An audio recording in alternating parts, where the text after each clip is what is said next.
Good day everyone! Mommy Josie is back and we will have our second cooking session for today. So to all Tbsians, are you ready? Kasi ready na si Mommy Josie na magturo sa inyo ng dessert. Have you heard of egg pie? Nako, that's my super favorite. I used to buy that in the nearby grocery back home in the Philippines. Egg pie is a sweet Filipino dessert that resembles an egg custard. Though it is famous back in the Philippines, parang hindi pa siya nakaka-create ng sarili niyang identity. So now it's high time for you to spread the goodness of our very own sweet indulgence, egg pie.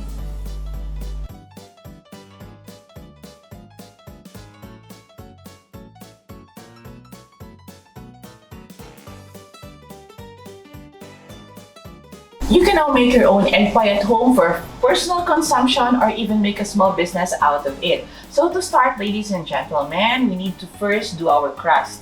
So we have 1 1/2 cups of all-purpose flour here. Let's put our salt, our sugar, haluin lang po mabuti, egg yolk, butter. Room temperature lang po ang butter natin ha, hindi siya melted.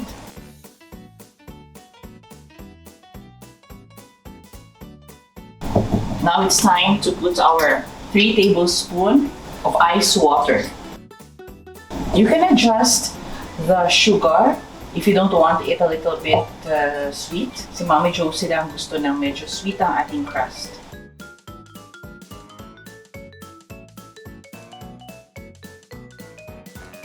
Okay, so ready na yung dough natin. Let's just put it in a cling wrap and refrigerate for maybe 20 minutes while we are preparing our custard mixture.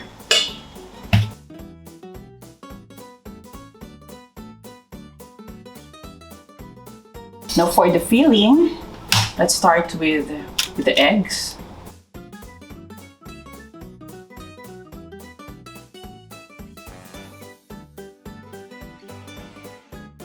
Then let's gradually pour in the sugar. This is 1 cup of sugar. Now let's put on our vanilla extract.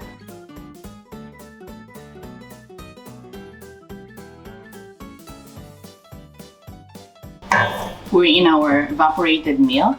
This is scalded evaporated milk. So i-heat po natin siya. What I did earlier was 2 minutes siya sa microwave.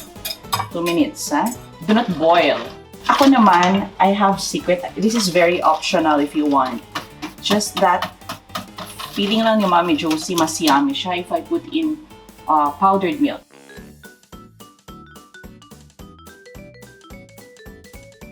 Continue whisking it until well blended.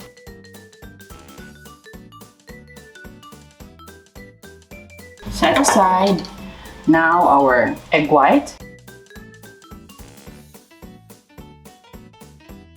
Okay, so this is what we want to achieve. Pag mayroon ng soft cake, okay, mix the processed egg whites into our custard mixture. Set aside. Okay, now so let's start arranging our crust. So okay na siya. Na-rest na natin siya for like around 20 minutes. Let's use a rolling pin to flatten the dough.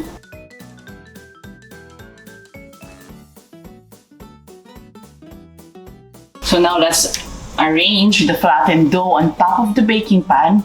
And later on, you will cut the extra with scissors. Hold on, let's arrange.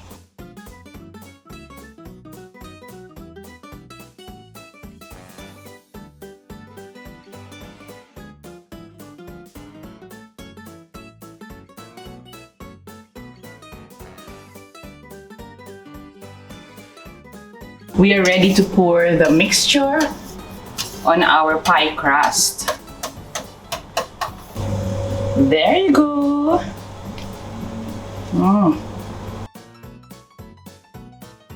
So ilalagay na po natin sa oven natin ang ating egg pie.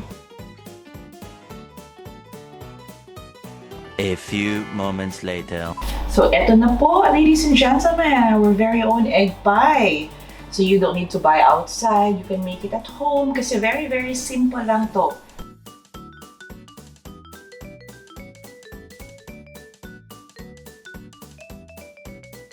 Ladies and gentlemen, our very own egg pie. And as mentioned earlier sa video natin, this egg pie hasn't made its own identity yet, even if it's super sikat in the Philippines, okay? So this is often confused as a giant custard pie. Pero now it's time for you to shout out to the world the yumminess, the greatness of our very own egg pie.